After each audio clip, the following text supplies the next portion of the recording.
जी, जब तक हमारी ये स्लाइड ओपन होती है, तब तक आप अपना एक स्क्रीनशॉट अपने ग्रुप में ज़रूर शेयर करें कि हम जुड़ चुके हैं और आप भी ज़रूर जुड़ें ताकि उम, बाकी के प्रशिक्षणार्थी आपसे प्रेरित हों। तो हमारी मंगलाचरण की तब तक स्लाइड ओपन होती है और आप अपना स्क्रीनशॉट अपने उत्तम प्रशिक्षण ग्रुप में ज़रूर शेयर।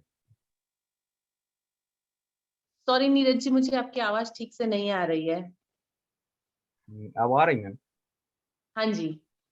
जी, हो सकता है थोड़ी नेटवर्क ब्रेक चल रहा है। अच्छा, कोई बात नहीं, मैं ना, ओपन हो चुकी है। ओके।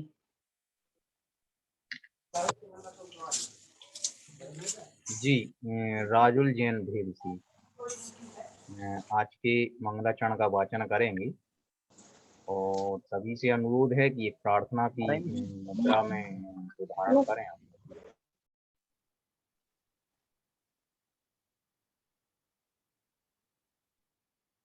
बोले महावीर भगवान की जय। मंगलम भगवान वीरो मंगलम गौतमो गणी मंगलम कुंद कुंदात्यो जैन धर्मोस्तु मंगलम सर्वमंगलम मंगल्यम सर्वकल्याणकारिणम प्रधानम सर्वधर्माणां जैनम जयतु शासनम। श्री वर्तमान शासन नायक भगवान महावीर स्वामी की जय। जी, बहुत बहुत धन्यवाद राजुल जी। और मंगलाचरण की तदुपरांत जो आज का हमारा सेशन है कि हर बच्चों की क्षमताओं की स्वीकृति को पहचानना एवं उसका विकास, इस पर आज आप सभी के लिए हमारे प्रशिक्षक मैम द्वारा प्रशिक्षण दिया जाएगा। जी, सम्मानीय मैम। बहुत बहुत धन्यवाद नीरज जी। जय जयेंद्र सभी को। कैसे हैं आप सब? अच्छे हैं। जय जय जिनेन्द्र, वेरी गुड। आप लोगों के रिस्पांस आते रहते हैं, मैं देखती रहती हूँ, मुझे बड़ी खुशी होती है। आज शायद थोड़ा सा मुझे रिस्पांस कम मिला। मुझे लगता है कहीं आपको समझने में परेशानी हुई, कुछ ऐसा हुआ? नहीं, समझ तो आ गया था। हाँ जी मैम, आज समझ तो टाइम आ- नहीं मिल पाया थोड़ा। आपने एक स्टोरी भेजी थी कि स्टोरी बच्चों को सुनानी है और वापस आपको बुलवानी है। जी। हाँ, तो नॉर्मल सी बात थी, हाँ, उसमें नहीं समझ तो कुछ था नहीं। तो मुझे 2-3 ही रिस्पॉन्स मिले, बाकी रिस्पॉन्स नहीं मिले, ज्यादा नहीं मिले, इसलिए मुझे लगा कि कहीं मेरे कम्युनिकेशन में कुछ गड़बड़ हुई। मैम, कल कर देंगे आज का। ठीक है, कोई बात नहीं, कोई बात नहीं। अच्छा, हमने पिछली बार जब शुरू किया था, हमने उस दिन सीखा था कि हमारे टोटल 5 तरह की क्षमताएं होती है बच्चों में। ठीक है, सबसे पहले हमने सीखा था कॉग्निशन, अनुभूति या ज्ञान प्राप्ति। हमने उसके तरीकों पर विस्तार से चर्चा की थी, उसको कैसे किया जाता है। दूसरा हमने किया था सोशल इंटरेक्शन, मतलब सामाजिक संपर्क, वो बच्चे किस तरह से करते हैं और सामाजिक संपर्क से किस तरह सीखते हैं। ओके, कोई बात नहीं निकिता जी, ठीक है। तो हमने सामाजिक संपर्क से, आप लोगों ने सामाजिक संपर्क से एक कल का कार्य किया था। मैंने कहा था कि कोई भी ऐसा काम दीजिए जो बच्चे आपस में मिलके करें और एक दूसरे से सीखे। काफी मुझे लोगों ने बताया, कुछ ग्रुप बनाए थे, ग्रुप मॉनिटर बनाए, इस तरह से बच्चों को काम दिया। मुझे लगता है आपको बहुत मजा आया होगा। इस तरह से जब ग्रुप में काम दिया जाता है तो बच्चे बहुत खुश होके करते हैं और जल्दी सीखते हैं। ये मेरा अनुभव है और ये सच में कारगर तरीका है। अभी जो हमारा आज का है, Neeraj ji please slide share जी, करेंगे। आज मैंने बहुत सारे पिक्चर ढूंढ के रखे हैं आपके लिए। हमारा जो अगला विषय है वो है भाषण और भाषा। अभी मुझे आप बताइए, भाषा से आप क्या समझते हैं? कोई मुझे बता पाएगा? यस, बोलो मैं। कोई भी, बस यहीं पे रुकिए। भाषा मतलब जो हम कम्युनिकेट करते हैं, आपस में अपने विचार का आदान प्रदान करते हैं और वेरी हमारी जो गुड, मन वेरी की नाइस। बात होती जी, है, वेरी बोल गुड, के लिख बहुत के या अच्छे। हम जो अपने विचार होते हैं उनको शब्दों के माध्यम से सामने वाले व्यक्ति तक उसी तरह पहुंचाते हैं। मतलब जो मैंने सोचा वो मैंने बोला और वही आप तक पहुंचा, आपने सुना और उसको समझा। अभी एक बात समझिए, भाषा का कितना लंबा काम होता है। हमको लगता है एक ने बोल दिया, सुन लिया, समझ, लेकिन मेरे दिमाग में जो बात आई है मुझे उसको शब्दों में ढालना है। उसके बाद मुझे शब्दों में आपको बोल के सुन या लिख कर देना है। ठीक है, आपको या तो वो पढ़ना है या वो सुनना है। उन दोनों काम में से फिर आपको अपनी समझ के हिसाब से उसको समझना है। आज का जो मेरा नित्य कार्य था, नियत कार्य, वो इसी तरह का था। मैंने एक कहानी लिखी, उस कहानी के जो शब्द थे वो थोड़े से टंग ट्विस्टर थे। टंग ट्विस्टर किसको बोलते हैं, कोई मुझे बताएगा? बिल्कुल सिंपल है। कच्चा पापड़ पक्का कच्चा पापड़ हाँ जी। पक्का पापड़, ऐसे जिस तरह। हाँ जी, बिल्कुल। मतलब जिसमें अपनी जुबान लड़खड़ा जाती है, क्योंकि एक ही एक स्वर या व्यंजन जो होते हैं वो कुछ मात्राओं को आगे पीछे करके बार बार जब उनका उपयोग होता है तो उसको टंग ट्विस्टर कहते हैं। बहुत सारे ऐसे टंग ट्विस्टर है, और जो आज की कहानी थी वो मैंने स्पेशली लिखी थी। उसमें टंग ट्विस्टर आज, कल, रोज, एक जैसे शब्द बार बार आते थे और मतलब भी उसके आसपास ही घूमते थे। ये मैंने, जिसको हम सरलता से नहीं बोल सकते। जी हेमंत जी, बिल्कुल सही बात है। और ये इसीलिए दिया था क्योंकि आज मुझे सिखाना था आपको, और उससे पहले मैं देखना चाहती थी कि आपके बच्चे किस तरह से उस पर रिएक्ट करते हैं। उसको एज इट इज आपको बोलना था जैसा था, और उसको फिर सामने बच्चे से बोले।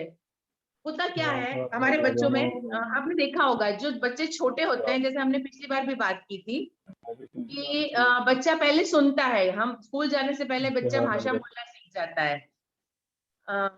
प्लीज जिसका माइक है थोड़ा बंद कर दीजिए, आपस में बात चल रही है। तो बच्चा पहले सुनता है और सीखता है, फिर एक एक शब्द बोलना सीखता है, फिर वो दो दो शब्दों को जोड़कर शब्द और क्रिया, हमने पिछली बार बात की थी। तो ये एक सीखने का तरीका होता है बच्चों का जन्म से ही। ठीक है, उसको पहले सुनना सीखता है, फिर वो बोलना सीखता है, उसके बाद हम उसको पढ़ना सिखाते हैं। इन क्रियाओं को आप लाइन से देखना, पहले सुनना है, फिर बोलना है, फिर पढ़ना है। तो सुनना एक हमारी इंद्रिय काम में आई। ठीक है, बोलना, सुन के बोला, दो इंद्रियां काम कर रही है। फिर पढ़ा, तीसरी इंद्रिय आंख काम में आई साथ में, और फिर लिखा, हाथ, चौथी इंद्रिय काम में आई। मतलब एक एक करके जैसे इंद्रियों का विकास होता है, वो बढ़ती है, वैसे धीरे धीरे बच्चा सीखता है। क्या होता है जब बच्चे स्कूल में आते हैं, बढ़ते हैं, धीरे धीरे जब ये प्रोसेस चलती है, कोई कहीं आगे रह जाता है, कोई कहीं पीछे रह जाता है। आप सबका अनुभव होगा। मुझे एक बात बताइए, आपके ऐसे कौन से अनुभव है जहाँ पे आपको ये महसूस होता है कि कोई बच्चा क्लास में है, वो कहीं बोलने में कुछ गलती करता है, कहीं सुनने में कुछ गलती करता है, या जिसको कहीं तकलीफ होती है, जो आपके नोटिस में आती है, और उसकी वजह से वो पढ़ाई में कहीं पीछे रहता है?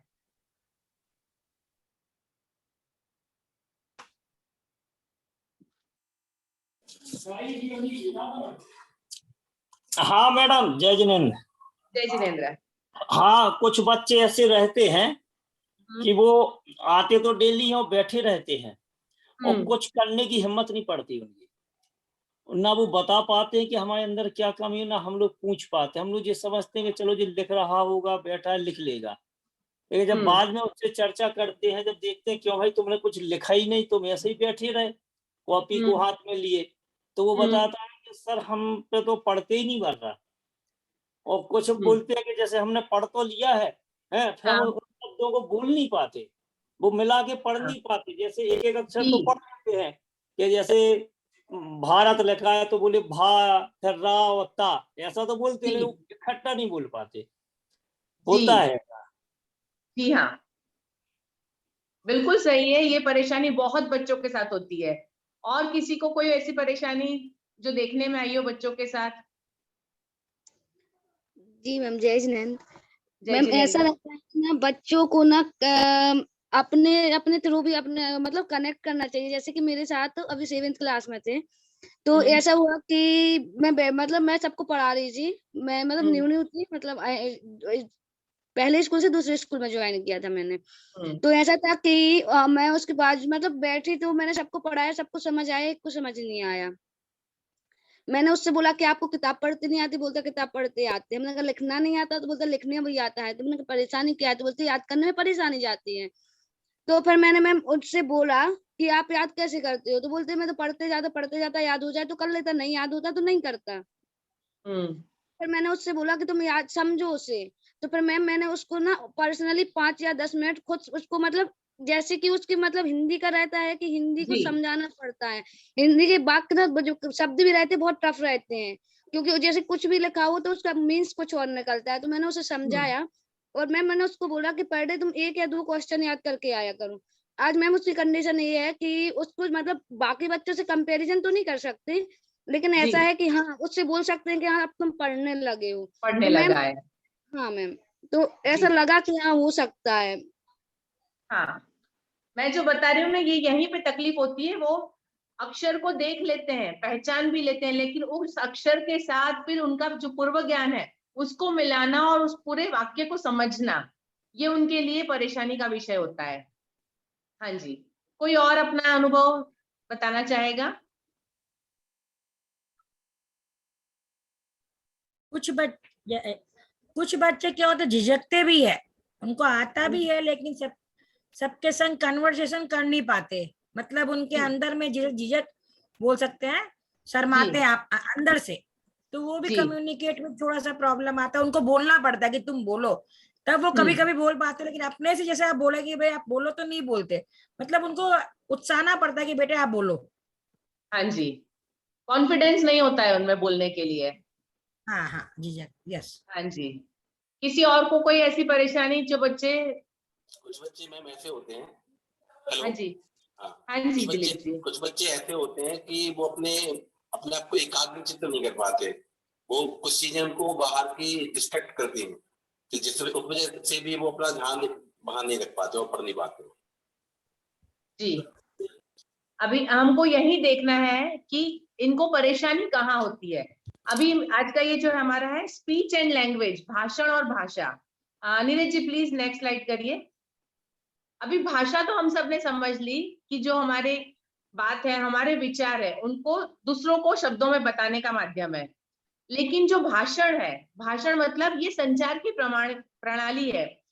हम जिस तरह से बोलते हैं, जो हमारा बोलने का पूरा सिस्टम होता है, एक्चुअली हमारी जो आवाज निकलती है, हमारे मुंह से जो ध्वनि निकलती है, वो गले से और मुंह के बीच में जब हम सांस को छोड़ते हैं, अलग अलग तरीकों से हम उसको छोड़ते हैं, तो वो जब बाहर आती है तो वो अलग अलग तरीके से आवाज आती है। और इन ध्वनियों को हम प्रतीकों से, हम जो क ख ग लिखते हैं, हम ABCD लिखते हैं, तो ये उसके प्रतीक है ध्वनि के, तो हम उन प्रतीकों के माध्यम से करते हैं। तो ये पूरा भाषण है जो हम बोलने का तरीका है। अभी हमने इसमें बहुत सारी परेशानियां, जैसे आप लोगों ने बताया कि बच्चों का कॉन्फिडेंस नहीं होता, वो पढ़ लेते हैं लेकिन वो समझ नहीं पाते, शब्दों को बोल नहीं पाते हैं। कई बच्चे कुछ शब्द जो होते हैं वो नहीं बोलते हैं, मतलब जैसे कुछ र को नहीं बोल पाते हैं, त को नहीं बोल पाते हैं, कुछ ऐसे होते हैं वो जिसको हम बोलते हैं तोतला बोलते हैं बच्चे। तो वो उनके जो गले और मुंह में कुछ ऐसी मतलब वो होती है कि वो एग्जैक्टली वहां से वॉइस बाहर नहीं आता है, तो उनका सिस्टम में प्रॉब्लम है। और ये प्रॉब्लम कैसे होता है, क्यों होता है? आप लोगों ने देखा होगा हमारे घरों में, मतलब पहले के जमाने में, आजकल तो छोटी फैमिली होती, छोटे परिवार होते हैं, और बच्चा पड़ोस में भी चला जाए तो माँ को चिंता होती, पकड़ के वापस ले आती है। लेकिन पहले के जमाने में माँ को पता ही नहीं होता था बच्चा किसके पास है, दादी है, दादा है, मामा है, इधर उधर बहुत सारे लोग। जितने लोग, ज्यादा लोगों से बच्चा संपर्क में आता है, उतनी ज्यादा ध्वनियां सुनता है, और यहीं से शुरुआत होती है सीखने की। भाषा की जो शुरुआत है वहीं से होती है। तो सुन के बच्चा सीखता है, उसके बाद बोलता है, तो उसको बोलने के लिए भी स्थान चाहिए। जो बच्चे ने सुना है वो जब तक वो बोलेगा नहीं तब तक वो लिखना पढ़ना नहीं सीखेगा। ये बात आप तय कर लीजिए। यदि आपको किसी बच्चे से लिखवाना है तो पहला काम है कि वो बोले। तो हमारी जो कल की मैंने जो आज स्टोरी दी थी आपको, वो स्टोरी में बहुत सारे शब्द इसी तरह के थे जो बार बार आ रहे थे, आज कल, कल आज, आज कल रात, रोज। वो इसीलिए ताकि बच्चे उसको सुने और वापस उसको बोले।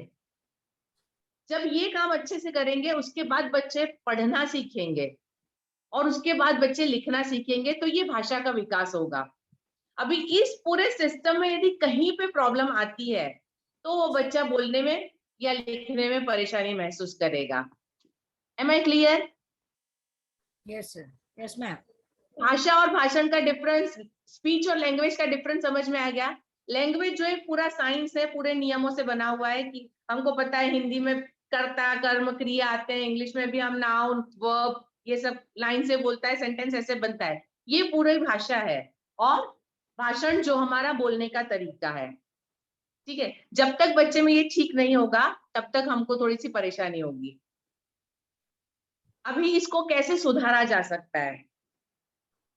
जैसे अभी रितु जी ने बताया कि उन्होंने बच्चे को समझाया कि उसका मतलब क्या होता है, तो बच्चा कर पाया।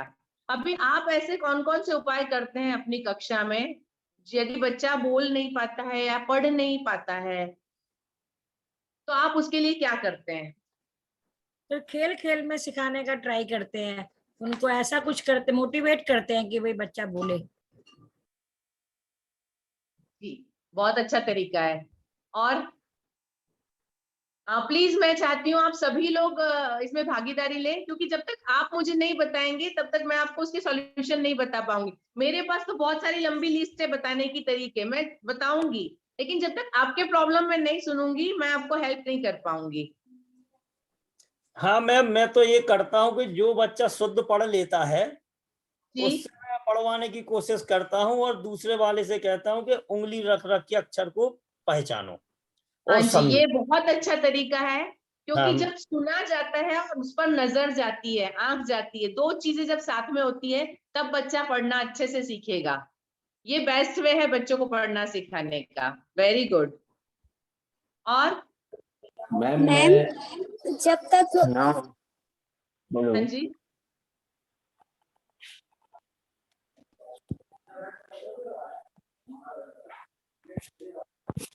जी अंशुल जी आप बोलिए।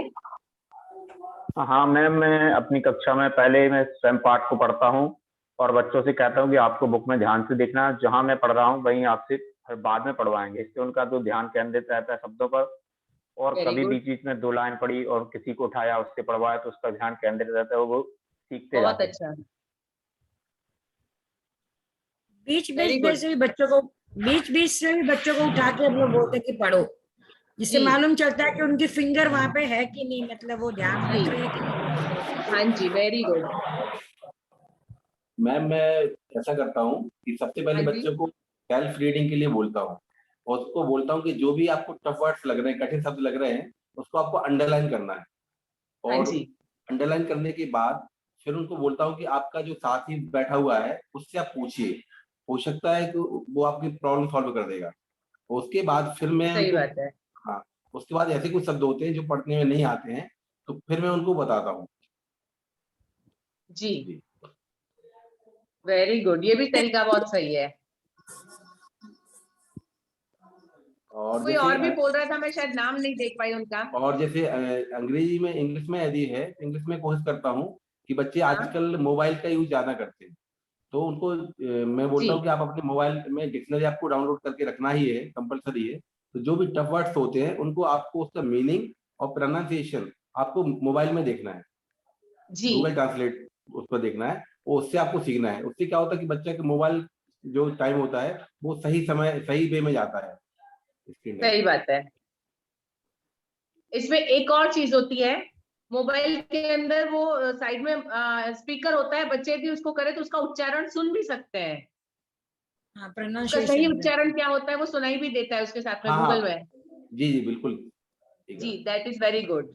हमारे स्कूल के सारे बच्चों के मोबाइल में गूगल ट्रांसलेटर जो होता है ना, वो डाउनलोड है, तो मैं ओके, उसको वेरी गुड। उससे भी ज्यादा करवाता हूँ। हम्म, सही है, बहुत अच्छा तरीका है। कोई मैम और भी इसके बोल रही थी शायद बीच में। जी मैम, इसके साथ कौन थी वो? साथ पता नहीं बट मैं बोल रही हूँ। हाँ जी, मैम हाँ जी बोलिए। जब बुक रीड करवाते हैं बच्चों से, तो हाँ, पहले नंबर तो एक बार बुक को सबसे पहले हम ही पढ़ के सुनाते हैं, और फिर पूछते हैं बच्चों से कि जो हमने पढ़ के बताया उसमें आपने क्या किस किस बात को पकड़ा है। इसके बाद फिर बच्चों से पढ़वाते हैं, तो बच्चे पढ़ते हैं, और जिन बच्चों से नहीं बनता है तो सबसे पहले हम उसकी मात्राओं को अलग करवाते हैं, शब्दों को छोटे छोटे शब्द में बांटते हैं और मात्राएं बच्चों से ही बुलवाते हैं कि आप बताओ इस वर्ड में क्या मात्रा है। जब बच्चे सारी मात्रा और शब्द को मिला लेता है, अक्षर को मिला लेता है, तो वो बोल लेता है। कितना भी कठिन शब्द हो, अगर नहीं भी बनता है तो फिर अगर वो गलत बोलता है तो फिर उसको हम सही करवा देते हैं। वेरी गुड, बहुत अच्छा तरीका है, बहुत अच्छा, वेरी गुड। एक बात और हाँ जोड़ना जी। चाहूंगा, एक बात हाँ और जी। जोड़ना चाहूंगा जी। कि इस तरह से पढ़ने के बाद प्रत्येक पाठ पढ़ने से पहले मैं सभी बच्चों को सुलेख जरूर बोलता हूँ, डिक्टेशन जरूर बोलता हूँ, और उसमें जो भी कठिन शब्द आते हैं उसमें से 10 से 15 शब्दों को जरूर बोलता हूँ, और बच्चों को सेल्फ चेक करने के लिए बोलता हूँ। उनको बोर्ड पर लिख देता हूँ कि सही शब्द ये हैं, आपको खुद चेक करना है, और उसके बाद आपको अपना देखना है। जो भी कठिन गलत शब्द उनके होते हैं उनको 2 से 3 बार लिखवाता हूँ, जिससे उनका वेरी गुड, सही हो जाता है। वेरी गुड, बहुत अच्छा तरीका है ये, वेरी गुड। ये तो हो गया कि हमारी किताब के अंदर जितने शब्द हैं बच्चे वो सीख जाएंगे। अभी कुछ एक ऐसी एक्टिविटी होनी चाहिए कि बच्चे अपना शब्द भंडार जो है उसको बढ़ाएं। अभी उसके लिए हम क्या क्या कर सकते हैं? Neeraj ji please slide change करेंगे। हाँ जी मैम, उसके लिए हम लोग ना घर जो पाठ है हम लोग स्कूल में पढ़ाते हैं, घर से बोलते कि शुद्ध लेख लिख के लाएं, कुछ उसी से मिलते जुलते, इससे बच्चों को मतलब नया चीज भी समझते हैं। आपकी आवाज बीच में थोड़ी सी कट रही है।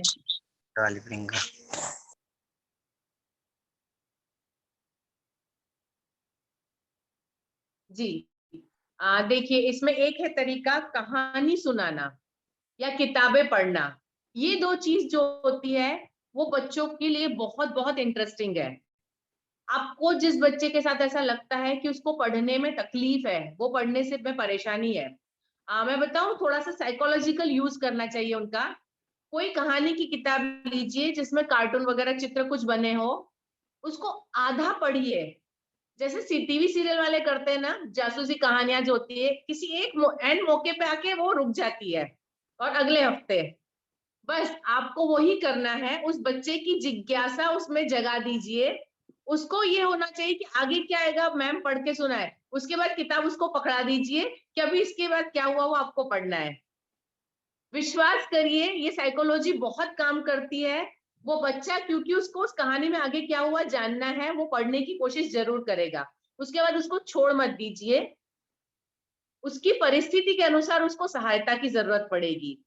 उसको थोड़ा पढ़ने की कोशिश करने दीजिए, और जहां उसको तकलीफ होती है वहां उसको सहारा दीजिए। ये एक बहुत अच्छा तरीका है बच्चों को पढ़ना सिखाने के लिए, क्योंकि इससे एक तो बच्चा जो लिखा है उसको पढ़ना भी सीखेगा, और जो स्टोरी में उसको इंटरेस्ट आया है तो उसके अंत की तरफ जाकर वो पूरी स्टोरी उसके दिमाग में रहेगी। वो भी आप जो स्टोरी लेंगे वो कुछ मॉरल स्टोरी होगी, कुछ अच्छी किताब होगी। तो वो दो चीजें एक साथ काम करती है, एक वो अच्छी बात सीखता है और दूसरा पढ़ने का तरीका सीखता है। और इस वक्त उसको ये नहीं पता चलेगा कि मुझे पढ़ना सिखाया जा रहा है, क्योंकि उसका दिमाग स्टोरी में लगा होगा, उसको कहानी में ज्यादा इंटरेस्ट होगा, तो वो कहानी की वजह से वो आपका पढ़ना सीख जाएगा। तो ये थोड़ी सी उनकी साइकोलॉजी को आपको ट्विस्ट करके यूज करना चाहिए। तो कहानी की किताब सुनाना और उसको पढ़ने देना दोनों बच्चों के लिए जरूरी है। नीरज जी नेक्स्ट स्लाइड करिए प्लीज। अभी ये कुछ गेम है, जैसे मैंने पहले पे लगाया है, बोर्ड लगे हुए, उस पे नंबर और नाम, मैंने जो भी पिक्चर आया वो लिया है। आप बच्चों को बोलिए कि आप रास्ते से जब भी आते हैं स्कूल तक, तो आप कौन से बोर्ड पढ़ के आते हैं, किसी एक बोर्ड को पढ़ के कक्षा में आके बोर्ड पर उसका नाम लिखिए जैसा वहां लिखा था। वो बच्चा कोई भी बोर्ड पढ़ के आ सकता है। वो हो सकता है कोई ऐसा बोर्ड हो, किसी दुकान के नाम का बोर्ड हो, कोई ट्रैफिक का सिग्नल का बोर्ड हो। तो ये चीज क्या होती है, जब आप उसके सामने नहीं है तब भी आप उसको पढ़ना सिखा सकते हैं। यदि ये चीज आपने बोली है, जब बच्चा बाहर होता है, सड़क पे होता है, तब उसके दिमाग में बहुत सारी अलग अलग चीजें चलती है। उसको वहां पे एक जगह केंद्रित करना, आपने जो सिखाया है, आपका जो लक्ष्य है उसको कैसे पाना, आप ये कर सकते हैं। ठीक है। अभी जो दूसरा चित्र है, मुझे कोई आप में से बताएगा?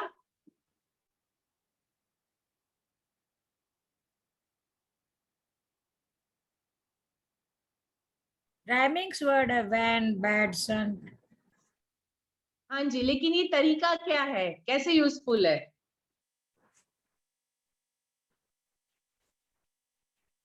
एक मिनट में इंटरप्ट कर सकता हूँ? जी जी कमल जी।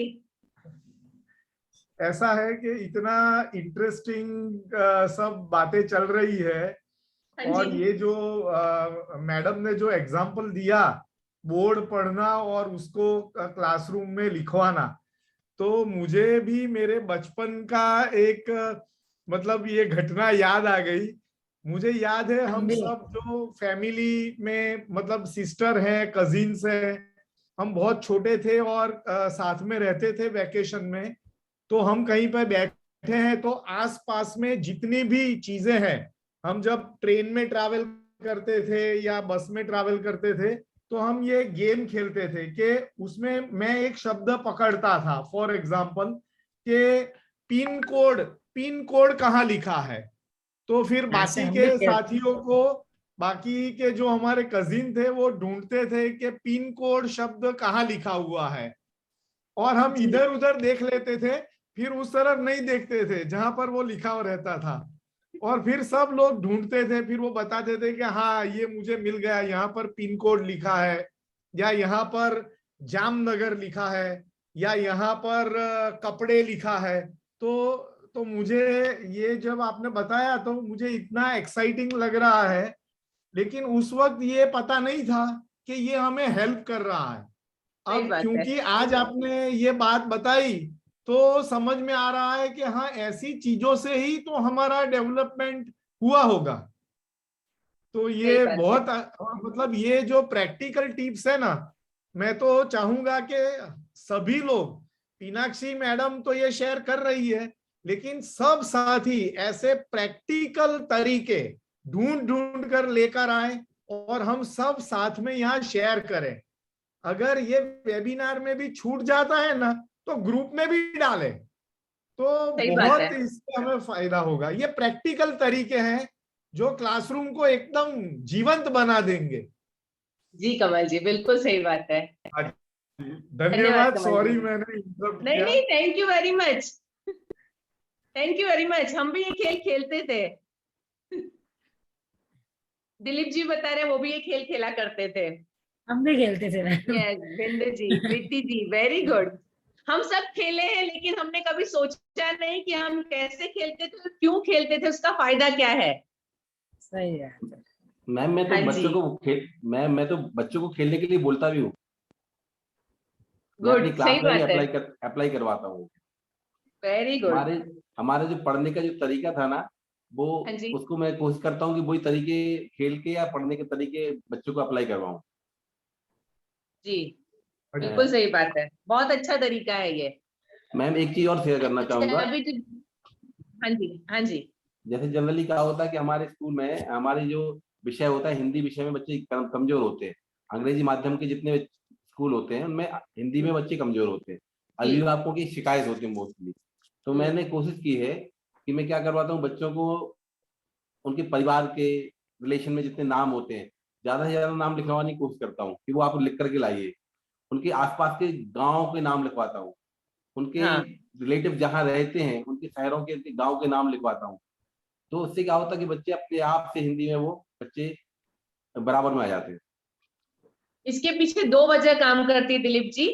एक तो जब वो अपने परिवारजनों के या अपने आसपास की जगह के नाम लिखते हैं, वो लोग भावुक तौर से उससे जुड़े होते हैं, इसलिए वो लिखने में गलती नहीं करेंगे, क्योंकि वो भावुक तौर से जुड़े रहते हैं। उन्होंने गलत लिख दिया तो वो लोग, अरे मैंने चाचा का नाम गलत लिखा, वहां उस चीज से बचने के लिए वो सही लिखेंगे। तो ये एक साइकोलॉजिकली भी ये तरीका बहुत अच्छा काम करता है। Very good. हाँ जी, अभी मुझे कोई और बताएगा ये जो पिक्चर वाला जो गेम है, इससे कैसे क्या कुछ आप कुछ रिलेट कर सकते हैं, फिर हम इस पर कलर, डिस्कस करें आगे। हाँ जी।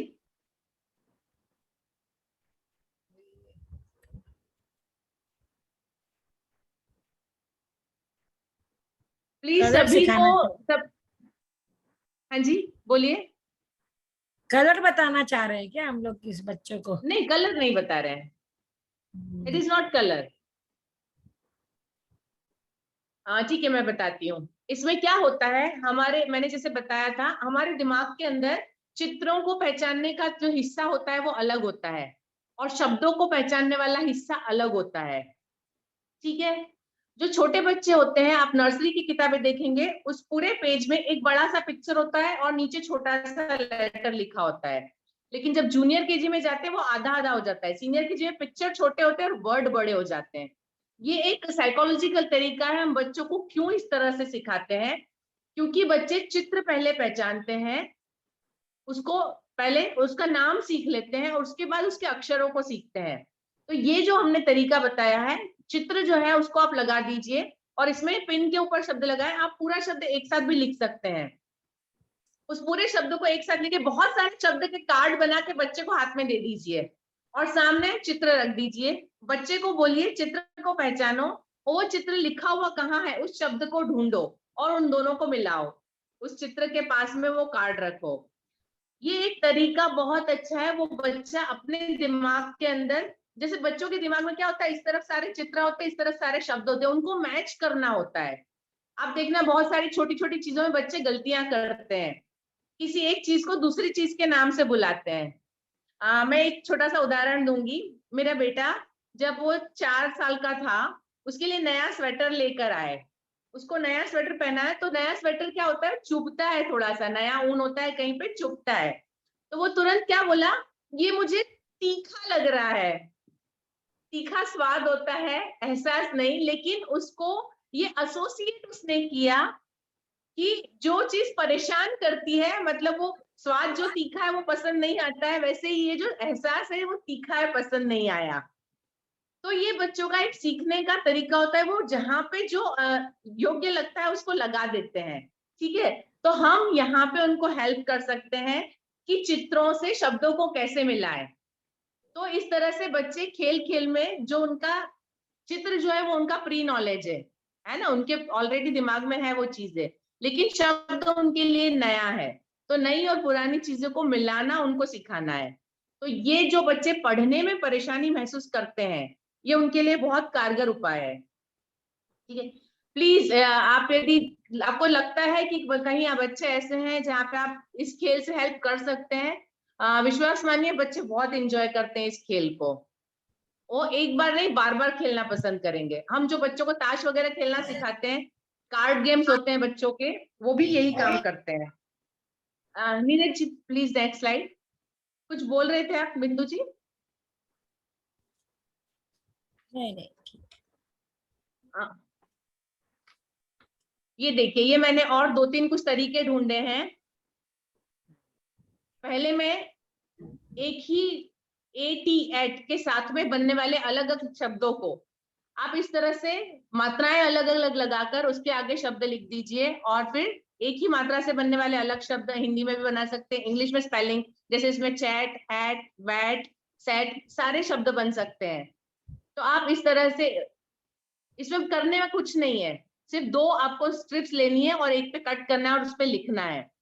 ये आप बच्चों से बनवा भी सकते हैं और उसके बाद वो उसको खेल सकते हैं, और ये बच्चे बहुत एंजॉय करेंगे।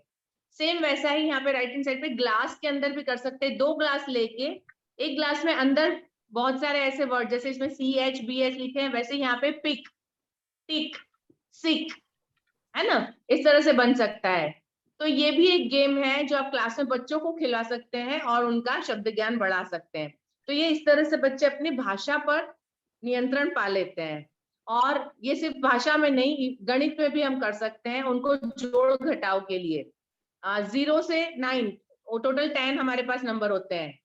ठीक है, तो उनको आप करिए और आप जितने चाहे उतने यहाँ पे नंबर चेंज करके आप उनको सिखा सकते हैं। इसमें 1 डिजिट, 2 डिजिट और 3 डिजिट, है ना, एकम दहाई सैकड़ा, तीनों तक के उदाहरण करके बताए हुए हैं। कैसा लगा? बहुत अच्छा मैम। हमने ये कॉफी कप से उससे भी करते हैं, आइसक्रीम कप से मैंने किया हुआ है, आइसक्रीम स्टिक से भी ऐसे चेंज किए हुए हैं। अच्छा। हाँ, स्टिक से भी बहुत अच्छे होता है, लेटर्स और नंबर्स, इवन एडिशन, सब्ट्रैक्शन, बहुत सारे तरीके होते हैं क्लास के अंदर यूज करने के लिए। Please Neeraj ji next slide करेंगे। जी जी, टीचिंग मेथड का बहुत अच्छा मटेरियल आप बता रहे हैं। और मैम इसके अलावा अभी काफ़ी सारे प्रशिक्षणार्थी हमारे ऐसे जुड़े हुए हैं जिन्होंने अभी अपने वीडियो को ऑन करके रखा है, ऑफ करके रखा है। तो मैं उनसे रिक्वेस्ट करूंगा कि अपने वीडियो को वो जरूर ऑन करें ताकि जी हम आपसे रूबरू हों और आपकी बॉडी लैंग्वेज को समझें और अपने प्रशिक्षण कार्यक्रम को गति दे सकें। इसलिए थैंक यू जिन्होंने वेरी भी मच। अपने वीडियो को ऑफ करके रखा है वो अपने वीडियो को जरूर ऑन करें, क्योंकि ये टॉपिक, ये जो गाइडलाइन है बहुत ही महत्वपूर्ण है। क्योंकि आप जब क्लास में अपना परफॉर्मेंस देंगे या बच्चों को किस प्रकार अट्रैक्ट करेंगे, उनको पढ़ाई के प्रति कैसे रुचिकर लाएंगे, वो सब चीज़ें आज आप सभी के लिए बताई जा रही हैं। तो आप अपने वीडियो को ऑन जरूर करें और एक अनुशासन का परिचय इस कार्यक्रम के दौरान करें। जी प्लीज कंटिन्यू। जी, अभी ये आप सब ने शायद बचपन में खेला होगा, हाँ है ना? Yes ma'am. हाँ जी, आपकी और हमारी भाषा इसीलिए ज्यादा शुद्ध है। जहां आपको लगता है कि जो बच्चा नहीं बोल रहा है उसको ये एक बना के माउथ पीस पकड़ा दीजिए, उसको भी शौक होगा बोलने का। एक्चुअल में आजकल क्या हो गया, ऐसे ऐसे खिलौने आ गए मैम, आजकल इन सबको कोई पूछता ही नहीं है। हम लोग के टाइम में इतने खिलौने नहीं मिलते थे हमें, तो हम क्या होता है खुद यूज एंड बनाते थ्रो थे। करे। हाँ, यूज हम एंड खुद थ्रो वाले बनाते चीजों से थे। काम। हाँ वही वही बात है। नहीं, अभी हम वही कर सकते हैं, हम खुद बना के बच्चों को दे सकते हैं, हम क्लास में उनको सिखा सकते हैं, उनको करना कुछ नहीं है। विश्वास मानिए बच्चे बहुत इंटरेस्ट से करते हैं, उनको जब खुद बनाते हैं ऐसी चीजें उनको बड़ा मजा आता है, बहुत इंटरेस्ट से सीखते हैं और करते हैं। ये गेम बच्चों के लिए, जो बच्चे नहीं बोलते हैं उनके लिए बहुत कारगर होगा। और ये बच्चे आपस में खेलेंगे तो ये आपस में एक दूसरे से बोलना सीख जाएंगे। जो बच्चे नहीं बोलते हैं वो जरूर बोलना सीखेंगे। मुझे लगता है, मुझे ये गेम है ना, यहाँ पे टीचर्स को भी दे, बहुत सारे शिक्षक ऐसे हैं जो नहीं बोल रहे हैं, अभी मैं उनको बुलवाऊंगी इस तरह से ठीक है। Neeraj ji please next slide करिए। अभी ये मैं जिससे कहूंगी उसको बोलना है। ये टंग ट्विस्टर है और ये मैंने स्पेशली आप लोगों के लिए एक्टिविटी रखी है। प्लीज कौन इसको जोर से बोलेगा?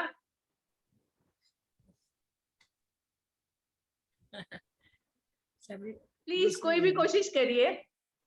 It's enjoyable madam for us. आप ही नाम बता दीजिए, आप नाम बताते जाइए सब लोगों को। अच्छा ऐसे करो, ठीक है, मेरी स्क्रीन पे जो दिखता है मैं बताती हूँ। प्रीति जैन जी बेलसी से। Okay ma'am. तोला राम ताला तौल के तेल में तुल गया, तुला हुआ तोला तले, ताले के तले हुए तेल में तला गया। जी कोई और पढ़ना चाहेगा? तोला राम ताला तोल के तेल में तुल गया, तुला हुआ तोला ताले के तले हुए तेल में तला गया। वेरी गुड, वेरी नाइस, बहुत अच्छे से पढ़ा आपने। नीरज जी नेक्स्ट स्लाइड करिए, वो भी थोड़ा सा टंग ट्विस्टर है। मैडम अभी अभी और है हमारे, जो है प्रियंका जी है, क्षमा जी है, निकिता जी है, ये विधि जी है, सबको करवाइए। ये अमीशा जी, ये सबको करवाइए। कमल जी ने जिनके नाम लिए, प्लीज आप लोग प्लीज प्लीज आगे आइए। मैम हाँ प्रियंका जी। तोला राम ताला तौल के तेल में तुल गया, तो तुला हुआ तौला तले ताले के तले हुए तेल में ताला गया। Very good.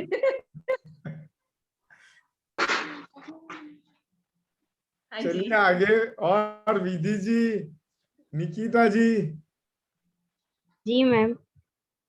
तोला राम ताला तोल के तेल में तुल गया, तुला हुआ तोला ताले के तले हुए तेल में तला गया। वाह, वेरी नाइस, वेरी गुड, बहुत बढ़िया। निकिता जी।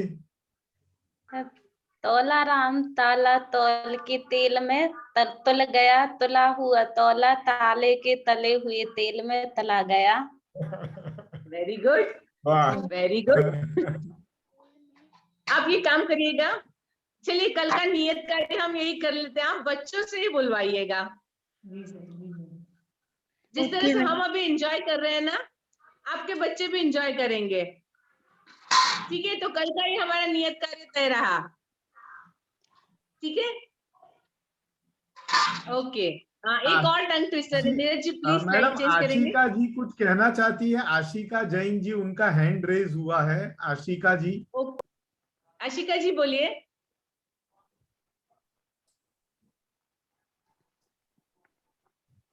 ठीक है। हाँ जी बोलिए। मैम,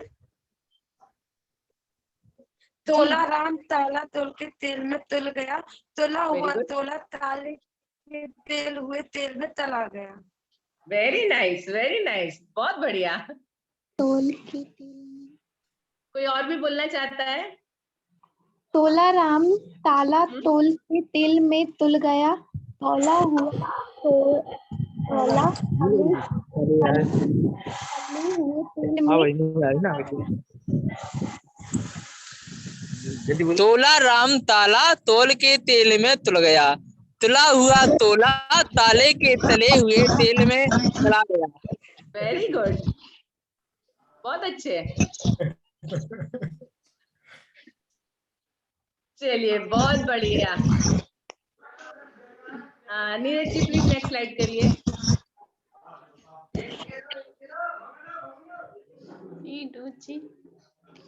हाँ जी, अभी ये कौन पढ़ेगा? जो लोग बाकी उनमें से पढ़वाएंगे।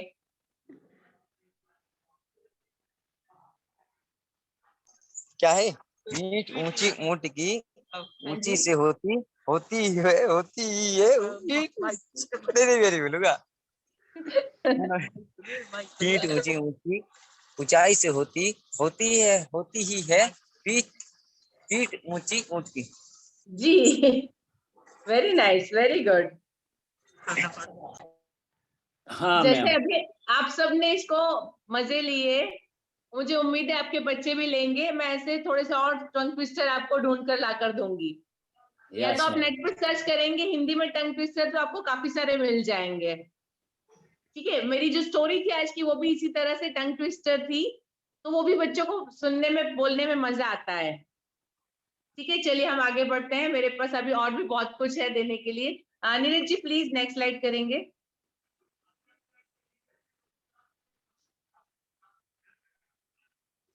अभी हम आते हैं नेक्स्ट, हमारा जो शारीरिक कौशल। शारीरिक कौशल, फिजिकल जो बच्चों की कैपेबिलिटी होती है वो क्या होती है? एक्चुअली वो दो तरह की होती है। एक होती है ग्रॉस मोटर और दूसरी होती है फाइन मोटर। ग्रॉस मोटर मतलब पूरा बॉडी, पूरा शरीर, हाथ पैर सिर, और उसको संभालना और चलना, दौड़ना, कूदना, उछलना, ये सारी उसकी ग्रॉस मोटर स्किल है। अभी आपके कक्षा में कोई बच्चा यदि फिजिकली फिट नहीं है, शारीरिक तौर पर यदि वो ठीक नहीं है, तो वो कक्षा के अंदर ध्यान केंद्रित नहीं कर पाएगा, ये तय है। यदि उसको कहीं पैर दर्द हो रहा है, वो कमजोर है, तो उसका पढ़ाई में ध्यान नहीं लगेगा। कोशिश भी करेगा तो उसका स्तर उतना ऊपर नहीं जा पाएगा जब तक वो शारीरिक तौर पर सही नहीं है। तो सबसे पहले तो आपको शारीरिक तौर पर उसको कैसे जज करना, आपको ये पता लगना चाहिए बच्चा पढ़ नहीं रहा है तो कौन सी परेशानी हो सकती है उसको। तो शारीरिक तौर पे जो परेशानियां होती है उसको जो कैसे जांचना है, मैं थोड़े से तरीके बताती हूँ आपको कि आपको कैसे पता चलेगा कि वो बच्चा शारीरिक तौर पर कुछ तकलीफ महसूस कर रहा है। एक तो होते है सहन शक्ति। आपने उसको खड़ा कर दिया, या उसको अपना बैग लेकर 5 मिनट खड़ा है, या उसको कहीं पे चढ़ा दिया, मतलब बेंच पे खड़ा किया, या कोई आपके खेल खिलौने हैं वहां पे किसी पे चढ़ा दिया, साइकिल चलाना या कुछ है, तो वो कितनी देर एक पोजीशन में रह सकता है, या किसी चीज को ले सकता है, किसी चीज को उठा सकता है। बाकी बच्चों की अपेक्षा, उसकी उम्र के हिसाब से बाकी बच्चों की अपेक्षा में आप उसकी सहन शक्ति को देखिए। उसके बाद उसकी ऊर्जा, आप यदि कोई उसको काम कहते हैं तो वो कितनी तेजी से करता है, कितनी तेजी से दौड़ता है, उसकी ऊर्जा को मापिए। उसका शारीरिक बल कैसा है, उसके बाद तालमेल, ये जो छोटी छोटी चीजें होती है कि जैसे किसी बॉल को उठाकर बास्केट में फेंकना, या कोई चीजें उठाकर एक के ऊपर एक एज इट इज रखना। किताबें हैं, यहाँ से 2 किताब उठाई, उसको वहां दूसरी किताब एग्जैक्ट उसी के ऊपर, फिर और 2 किताबें एग्जैक्ट। आप ये छोटी छोटी चीजें क्लास में भी करवा सकते हैं। एक कॉपियों का बंच यहाँ रखवाइए, उसको बोलिए 4 कॉपी उठा के इधर, फिर दूसरी 4 उठा के, तो आपको समझ में आएगा कि वो बैलेंस कितना कर सकता है, मतलब वो फिजिकली फिट है या नहीं। आपको यदि देखना है, आपको लगता है कहीं बच्चा कुछ प्रॉब्लम है, तो उसको चेक करने के बहुत सारे तरीके हैं, उसका संतुलन होता है कि नहीं। उसके बाद जैसे बच्चे रिसेस के बाद आते हैं खेल के या बाहर से आते हैं, तो कुछ बच्चे होंगे वो हाँफते होंगे, उनकी जो ब्रीदिंग होती है, सांसों पर उनका कंट्रोल नहीं हो पाता है। आपने ये मार्क किया है, देखा है आपको? अगर ऐसा कोई बच्चा ध्यान आता है क्लास में कि जिसको कहीं भेजा है या वो कहीं बाहर जाके आया, तो वो बहुत थका हुआ लगता है या ऐसा? हाँ, बहुत से आते हैं बच्चे बच्चे आपके ध्यान? जोर से भाग के आते हैं ना, तो बहुत से बच्चे ऐसे होते हैं, 2-4 बच्चे तो खास होते ही हैं। उन बच्चों को प्लीज आप थोड़ा सा पर्सनली ध्यान दीजिएगा, उनके पेरेंट्स से मिलिएगा और उनको बताइए कि उन बच्चों में विटामिन की कमी है। जो बच्चे इस तरह से थक जाते हैं, सांस फूलती है, इस उम्र में सांस फूलना बहुत बहुत गलत बात है, नहीं होना चाहिए। तो एक वो करिए आप उनको, मतलब कि थोड़ा सा पेरेंट्स को कि उनका जो डाइट है उसके ऊपर ध्यान दें, ठीक है। उसके बाद एक मुझे बताइए, आप कक्षा में यदि किसी से पूछे कि अपना दायां हाथ ऊपर करिए, तो कितने बच्चे सही करते हैं और कितने गलत? हम जो हाथ ऊपर करते हैं ना, बच्चे क्या करते हैं अकॉर्डिंगली वही कर देते हैं, जैसे हमारा उल्टा नहीं करते। कुछ बच्चे ऐसे हैं जो करते हैं खाली। आप उनको हाथ मत उठाइए, आप अपना, आप उनको बोलिए राइट या लेफ्ट या दायां या बायां, तब कितना सही होगा मुझे ये बताइए। कुछ कभी बच्चे किया गलत है? हाँ हाँ, उनको बोलते हैं कि लिखने वाला हाथ, खाना खाने वाला हाथ आपका राइट हैंड है। ये तो एकदम मतलब हमेशा ही बोलते हैं, जो जिस हाथ से पिंटू जी, सब लोग राइट हैंडी नहीं होते हैं, हमने पिछले उसमें बात किया था, लेफ्ट हैंडी आर्टिस्ट होते हैं। 50% ऐसी कैटेगरी है। हाँ जी, काफी मैम, ये होते हैं, डिपेंड सही करता बात है, है। मैम ये डिपेंड हाँ करता है जी, कि कौन सी क्लास के बच्चे हैं। या that is also true ma'am. लेकिन आप बताओ, मैं इवन 5वीं और 7वीं के बच्चे भी दायां बायां में तकलीफ में होते हैं। वो वही बच्चे तकलीफ में होते हैं जिनको सच में फिजिकली प्रॉब्लम होती है। और ये पूछना मैं इसीलिए आपको बता रही हूँ कि ये एक तरीका होता है कि कौन फिजिकली तकलीफ में है वो जानने का, ठीक है। सो ये सारे हमारी पहचान के तरीके हुए। अभी देखिए मेरे स्क्रीन पे आपको 2 गेम दिख रहे हैं, ये उनकी ग्रॉस मोटर स्किल को बढ़ाने के लिए। पहला वाला जो है उसमें बच्चे देखो पीछे देख रही है, उसके जो पैर है उसको उसी दिशा में ले जाने हैं। अभी वो इस तरफ खड़ी है, उसको फिर तो आप इस तरह से अपने क्लास में ड्रॉ कर सकते हैं, ऐसे पैरों के निशान, जहां हाथ है वहां हाथ रखना है, जहां पैर है वहां पैर रखना है, और बच्चे को उस पूरे को क्रॉस करना है। यार यहाँ पे जैसे सेकंड राइट साइड वाला है उसमें नंबर लिखे, उसको उस सीधे नंबर पे जंप करना है। ये उनकी ग्रॉस मोटर स्किल के लिए बहुत जरूरी है। बच्चा इससे क्या करता है, एक तो डायरेक्शन उसको समझ में आता है, और जिस डायरेक्शन को उसको देखने समझा उसमें अपने बॉडी को ले जाना, समझ रहे हैं आप? हाँ मैम। डायरेक्शन को समझना और अपने बॉडी को उस तरफ ले जाना, अपने हाथ और पैर को लेफ्ट को रखना है या राइट को रखना है, ये उसको समझ में आता है, ठीक है। तो ये बहुत अच्छा खेल है। आप जब भी खेल का पीरियड है, आप क्लास में नीचे चौक से बना के और बच्चों को इस तरह से, जो पैर के निशान है वैसे ही पैर, यदि दायां है तो दायां, बायां है तो बायां, दोनों है तो दोनों। प्लीज नेक्स्ट स्लाइड करेंगे, उसमें एक और मैंने ऐसा ढूंढा है, ये देखिए यहाँ गोले बनाए हैं और पैर अंदर बाहर, फिर आगे जाके एक पैर अंदर दायां है, उसके बाद बायां पैर है। तो ये उनकी ग्रॉस मोटर स्किल के लिए बहुत अच्छा है। और इसमें ये जो लेफ्ट साइड में पैर के निशान बने, दायां पैर कहाँ रखना है और बायां पैर कहाँ रखना है वो बना हुआ है, और उनको वही फॉलो करना है। तो ये जो प्रॉब्लम है बच्चों की, उनको समझ नहीं आता है, वो इस एक्टिविटी से आपकी क्लियर हो जाएगी और वो बच्चे का परफॉर्मेंस सुधर जाएगा। बहुत अच्छा मैम। ठीक है मैडम, एक फिर से इंटरप्ट करूं? जी, जी कमल जी। देखिए, मैं जितनी भी बातें हो रही है उसको मैं अपने जीवन में और आसपास में जोड़ने की कोशिश कर रहा हूँ। जी। और मैं आपको बताऊं कि अगर हमें ये समझना होगा कि सिर्फ बच्चे नहीं, हम लोग तो कॉरपोरेट ट्रेनिंग का काम करते हैं। हम लोग बड़े बड़े कंपनीज में मैनेजर्स, एग्जीक्यूटिव्स को ट्रेन करते हैं एवरी डे। उनके लिए सब कंपनी ये चाहती है कि हम हमारे लर्निंग को गेम में कन्वर्ट करें। हर कंपनी ये चाहती है कि जो भी सिखाया जाए, चाहे मैनेजरियल स्किल हो, चाहे लीडरशिप स्किल हो, चाहे टीम वर्क हो, वो गेम से सिखाया जाए। और हम हर चीज में उसको गेम में कन्वर्ट करने की कोशिश कर रहे हैं, क्योंकि ये बच्चे नहीं, हमारे लिए भी गेम्स इतने ही इंटरेस्टिंग और एक्साइटिंग होते हैं। और अब मैं मेरा एक खुद का एग्जांपल बताना चाहता हूं। मैं पिछले महीने सूरत गया था। गुजरात में एक शहर है सूरत, जो हमारे घर से करीब 2.5 घंटे का ट्रेन का सफर है। और मैं ट्रेन से गया था सुबह ट्रेनिंग कंडक्ट करने, और मुझे शाम को 5 या 5:30 बजे की ट्रेन से रिटर्न आना था। और मैं पहुंच गया सूरत स्टेशन पे, और मैं खड़ा था, करीब 10-15 मिनट की देरी थी ट्रेन के आने में। और वहां पर जो रेलवे स्टेशन है ना सूरत में, उसका फोटो मैंने नहीं खींचा है, लेकिन मैं आपको बताता हूं। वो स्टेशन पे जो स्टेयर्स हैं, वो वहां पर जो स्टेयर्स हैं, हर स्टेयर पे लिखा था कि एक स्टेयर चढ़ने पे कितना कैलोरी खर्च होता है। कितना कैलोरी खर्च होता है, वो पूरा पेंट किया हुआ था। तो मुझे याद आ गया कि भाई आज मुझे मेरा एक्टिविटी या एक्सरसाइज करके मुझे कैलोरी तो मेरा बर्न करना है। तो मैं तुरंत वो जो स्टेयर्स है वो चढ़ने लगा, और फिर मुझे ये खुशी मिली कि मैंने आज 50 कैलोरी अपनी खर्च की है। वेरी तो गुड। उन्होंने हर स्टेयर पे 0.5 लिखा है। एक स्टेप चढ़ने से 0.5 कैलोरी खर्च होती है आपकी। तो 0.5, 1, 2, तो ऐसा मैंने 50 कैलोरी खर्च किया। मुझे इतना अच्छा लगा। अब देखिए, ये गेम के माध्यम से जैसे ये गेम बना दिया तो बहुत मजा आता है। सही बात है।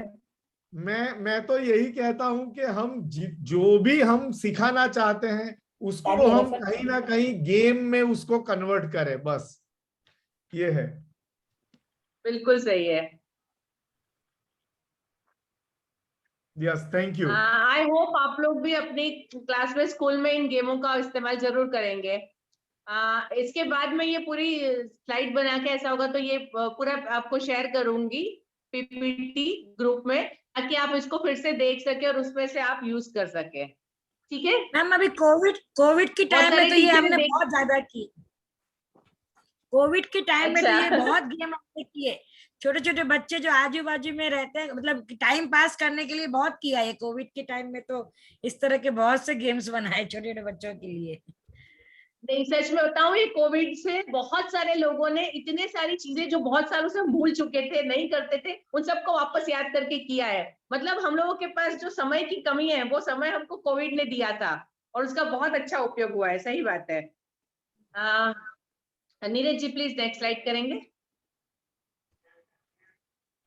ये देखिए, ये कुछ और तरीके हैं। आप अपनी क्लास के अंदर जो भी अवेलेबल चीजें हैं, जैसे कुर्सियां हैं, उसके ऊपर रस्सी बांध दीजिए, ऐसी रिंग लगा दीजिए, और बच्चों के लिए एक छोटा सा टनल बनाइए। टनल के अंदर से निकलना मतलब जो सड़क के निकलना होता है, दो तरीका होता है, एक पेट के बल और एक हाथों, कोहनी और घुटनों के बल। ये दो तरीके, अलग अलग तरीके होते हैं। और जब बच्चे इसको करते हैं तो उनका पूरा बॉडी जो होता है वो एक्सरसाइज करता है। उसके अलावा इधर जो है कुछ अलग अलग लकीरें खींची है।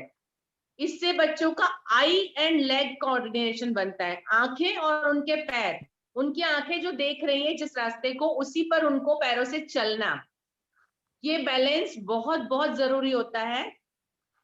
आप देखिएगा, जब लोगों का एक्सीडेंट हो जाता है या जो उनको फिजियोथेरेपी वगैरह दी जाती है, तब उनको फिजियोथेरेपी में भी एक सहारा देके और एक जगह पर चलाया जाता है। उसके बाद उनको अलग अलग रास्तों से चलाया जाता है। ये एक्सरसाइज हम जनरली देते हैं। ये बहुत मजेदार है बच्चों के लिए और बहुत इंटरेस्टिंग रहेगी, तो उनकी ग्रॉस मोटर स्किल के लिए ये बहुत अच्छी है। नीरज जी प्लीज नेक्स्ट करिए। इसके बाद आता है फाइन मोटर स्किल। अभी ग्रॉस मोटर स्किल मतलब हमारे हाथ पैर सिर पूरा बॉडी बड़ी बड़ी चीजें संभाल लेना, लेकिन फाइन मोटर स्किल वो होती है जो हमारी छोटी छोटी मांसपेशियां, हमारी उंगलियां हैं, अंगूठे हैं, ये जो पंजे हैं, उनका इस्तेमाल करके कोई काम करना, ये होता है fine motor skill. Fine motor skill के लिए हम नर्सरी में बच्चों से मटर छिलवाते हैं, करते हैं आप, या आपने देखा है आपके स्कूलों में? उसके बाद जो अलग अलग जो अनाज के दाने होते हैं उनको इकट्ठा करिए और बच्चों को अलग अलग कटोरियां दीजिए, उनको बोलिए राजमा अलग निकाले, चना अलग निकाले, जो बड़े बड़े ऐसे होते हैं। फिर एक सफेद कलर का राजमा आता है उसको, तो ऐसी बड़ी चीजें मिक्स करके और फिर बच्चों को अलग करने के लिए बोलना। ये सारी एक्टिविटी उनकी ग्रॉस फाइन मोटर स्किल के लिए होती है, कि जो उनको पेंसिल पकड़ना सीखना है उसकी शुरुआत होती है, उसकी तैयारी होती है। अभी जो बच्चों की हैंडराइटिंग में प्रॉब्लम है, लिखने में प्रॉब्लम है, उन लोगों को आप इस तरह से सिखा सकते हैं कि उनको ऐसे छोटे छोटे काम दीजिए, अलग अलग चीजें बनाइए। आप देखिए यहाँ पे 2 गेम बनाए हुए हैं, 2-3 गेम है। पहले में एक बॉटल के ऊपर ढक्कन में छेद किया है, और हमारी जो ईयरबड्स होती है, आप जब भी बच्चों के लिए जो चीजें इस्तेमाल करते हैं ना, उसमें ध्यान रखिए कि उससे बच्चों को कोई नुकसान ना हो, ऐसी चीजें आपको लेना है। तो ईयरबड्स ऐसी चीज होती है बच्चे को कहीं कोई चोट नहीं लगने वाली है, तो उनको एक छोटे से छेद में से अंदर डालना, ये छोटे बच्चों के लिए बहुत मुश्किल काम होता है। और जब वो ईयरबड को पूरे उससे पकड़ के उसके अंदर डालेगा, मतलब वो पेंसिल पकड़ने की शुरुआत कर रहा है, वो सीखना सीख रहा है। उसके बाद इस तरह से जो हमारे बोर्ड गेम होते हैं, ये जो पजल गेम होते हैं, उनको रख के आप अपने हिसाब से पजल बना सकते हैं, बच्चों के लेवल के हिसाब से उसको ज्यादा डिफिकल्ट कर सकते हैं। उसके बाद देखिए तीसरा फिशिंग गेम, ये फिशिंग गेम तैयार भी मिलते हैं और आप उसको बना भी सकते हैं। करना कुछ नहीं है, थोड़े से या तो लोहे की पत्तियां या ऑलपिन होती है, उसको पेपर के अंदर, 2 पेपर के अंदर चिपका दीजिए, फिश के अंदर, फिश के शेप में, और उसके बाद एक चुंबक लीजिए, उसको धागे से बांध दीजिए और बच्चे को बोट बना के बिठा दीजिए और उनको एक एक मछली पकड़ने दीजिए। इसके बाद आप ये भी कर सकते हो, उस मछलियों के ऊपर शब्द लिखिए, अंक लिखिए और आप उसको वही उठाने के लिए बोलिए। तो आप इस एक चीज से उसकी फिजिकल और उसकी मेंटल दोनों एक्सरसाइज करवा सकते हैं। Is it good? अच्छा लगा? बहुत अच्छा है मैम, बहुत अच्छा। हम लोग ना भिंडी वगैरह से भी, जैसे भिंडी से हम लोग कलर करवाते हैं, बच्चों के पैरों से कलर में, वो भी प्याज से, वो भी कर सकते हैं इसके अंदर। मैम एक चीज बताना चाहूंगा, जैसे हम रेत में फिंगर से भी लिखवा सकते हैं। या वेरी गुड, है ना। और दूसरा हाँ, दूसरा बच्चों की पीठ पर फिंगर से लिख करके उनसे पहचान करवा सकते हैं कि उनका कौन सा अक्षर या कौन सा लेटर राइट किया हुआ है। ये भी वो हमारा नेक्स्ट संवेदी जागरूकता का है, वो फील करके एहसास करके समझना होता है। जी हाँ। Neeraj ji please next slide करिए।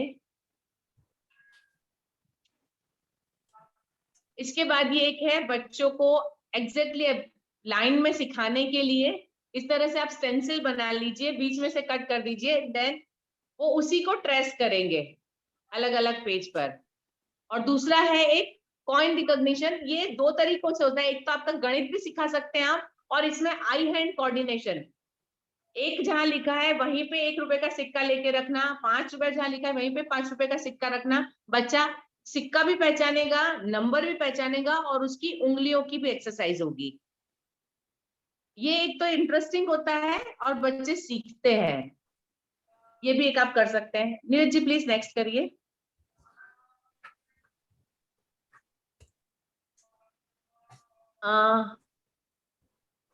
ओके हेमंत जी, नवाचार में वेरी गुड।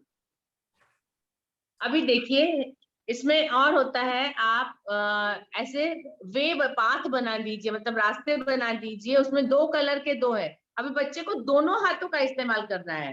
हमने बताया था कि हमारा दिमाग लेफ्ट और राइट होता है, यदि बच्चा एक ही हाथ इस्तेमाल करता है तो वो सिर्फ शब्द ज्ञान लेगा, और जो रंगों की समझ है और जो चित्रों की समझ है, आकारों की समझ है, उसमें पीछे रह जाएगा। तो उसके दूसरे हाथ का प्रयोग होना बहुत जरूरी है। इसलिए इस तरह से आप बनाइए कि उसके दोनों हाथ इस्तेमाल हो। आप इस दोनों चित्रों में देख रहे हैं, जो लड़की दोनों हाथ से एक साथ उसको रेड और ब्लू लाइन बनाई हुई है, अलग अलग शेप बनाए हुए, और उसको उस पूरे शेप पर होकर लाना है उसको नीचे तक। ठीक है, तो ये एक्सरसाइज बच्चों के दोनों साइड के ब्रेन को एक साथ काम करवाने के लिए बहुत जरूरी है, बहुत फायदेकारक होती है एक्सरसाइज। आपको जहां लगता है कि बच्चा लिखने में परेशानी कर रहा है, उस बच्चे को जरूर सिखाइए और उसको दीजिए कि वो घर पे जाकर करे। थोड़े दिन करने के बाद देखिएगा आप उसकी जो परफॉर्मेंस है उसमें कितना फर्क आता है। उसके सिवा कलर करना और ड्रॉ करना, ये भी फाइन मोटर स्किल है। हम लिखना सिखाते हैं उससे पहले ड्राइंग सिखाते हैं बच्चों को, क्योंकि जब बच्चा पेंसिल पकड़ना सीख लेता है, ड्राइंग करना सीख लेता है, तो वो अक्षरों को भी लिखना सीख जाता है। नीरज जी प्लीज नेक्स्ट करेंगे।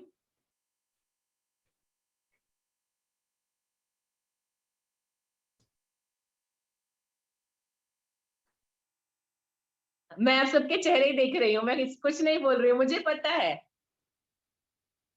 करते हैं आप भी, टीना जी, आशिका जी, रानी जी, बच्चे एंजॉय करते हैं। ये उनकी फाइन मोटर स्किल, कागज को पकड़ के एग्जैक्ट कोने से कोना मिला के मोड़ना, ये बहुत बड़ा काम है। यस रश्मि जी, ये उनके लिए बहुत बड़ा काम है, और यदि बच्चा कर लेता है तो बहुत खुश होता है। ये हम लोग ने भी हाँ बहुत जी? बार गेम खेला है, और ये अभी भी बारिश होती है उस टाइम पर ये होता है। जी, ये बच्चों के लिए बहुत अच्छी एक्सरसाइज है। यदि बच्चा फोल्ड करना सीखता है, उसको एग्जैक्टली दोनों तरफ एक जैसा करता है, तो हाँ जी, हवाई जहाज लेफ्ट और राइट दोनों साइड एक जैसे करना, वो अपने दोनों हाथों का इस्तेमाल, उड़ाने में मजा आता है। बहुत अच्छे। इसके अंदर उड़ाने के बच्चों के उसमें नाम लिखवाइए और फिर उसको उड़ाइए, और किसका कहाँ तक पहुंचा, उसके बाद उनको दौड़ के वहां तक पहुंचकर जाकर लेकर आने को बोलिए। मतलब आप बहुत सारी उनकी एक्टिविटी, बहुत सारी चीजों को एक साथ इस्तेमाल कर सकते हैं। उनका अपना नाम लिखा होगा तो वो बहुत ज्यादा अच्छे से बनाएंगे, अच्छे से दूर तक उड़ाएंगे और फिर उसको लेकर आएंगे। ठीक है, ओके। नीरज जी नेक्स्ट करेंगे। अभी है हमारा संवेदी जागरूकता, जो पांचवा है बच्चों की जो संवेदनाएं है। संवेदनाएं हमको पता है 5 इंद्रियां है हमारी, सुनना, सूंघना, छूना, देखना और टेस्ट करना। ये जो 5 इंद्रियां हैं, जिसकी जितनी ज्यादा काम करेगी बच्चा उतना ज्यादा ग्रास्प करेगा, उतना ज्यादा सीखेगा। ठीक है, अभी कोई बच्चा यदि इसमें से कोई इंद्रिय उसकी मतलब जरूरत से ज्यादा काम करेगी या जरूरत से कम काम करेगी, दोनों जगह तकलीफ है। आप इस बात को समझिएगा। कुछ बच्चे जो होते हैं, आपने देखा होगा कि वो जल्दी से परेशान हो जाते हैं, कुछ बात सुनी या कुछ किया। ओके, ठीक है, क्षमा जी, प्रीति जी, गुड। क्या होता है कि कोई जोर से आवाज आ गई, या आप क्लास में बैठे हो, ऊपर से हवाई जहाज चला गया, तो आपका क्लास डिस्टर्ब होता है। या पास से कोई जोर से हॉर्न बजा के गाड़ी निकल गई आसपास से, तो क्लास डिस्टर्ब होता है। क्लास पूरा नहीं होगा, लेकिन कुछ बच्चे होंगे। आप ये ऑब्जर्व करिएगा, थोड़ा सा अपना ऑब्जर्वेशन शार्प करिएगा। कुछ बच्चे ऐसे होते हैं जो इससे बहुत ज्यादा परेशान होते हैं। आप कभी एक काम करिए, जो क्लास है उसके दरवाजे खिड़की बंद करिए और 1 सेकंड के लिए लाइट बंद करिए, एंड देन यू सी कितने बच्चे चिल्लाते हैं। वो बच्चे बहुत ज्यादा संवेदी होते हैं। कुछ बच्चे तुरंत रोना शुरू कर देंगे। आप बस एक काम बोलिए कि मैं दरवाजा बंद कर रही हूँ, आप कुछ मत बोलिए, सिर्फ दरवाजा बंद करिए। कुछ बच्चे रोना शुरू कर देंगे, कुछ बच्चे खुश होंगे। वो इतने ज्यादा संवेदी नहीं है, वो एडजस्ट कर लेते हैं, मतलब हर तरीके से। लेकिन कुछ होते हैं कि लाइट बंद हो गई, दरवाजा बंद हो गया, जोर से आवाज आ गई, तो डर जाते हैं। तो ये जो उनकी संवेदना है वो बहुत ज्यादा काम करती, कुछ संवेदना ज्यादा काम करती है, कुछ कम करती है। तो ये दोनों बुरा है, ये लेवल में होना चाहिए। ठीक है, तो इसको लेवल में लाने का काम हमको अलग अलग एक्टिविटी से करना होगा। Neeraj ji please next slide करिए।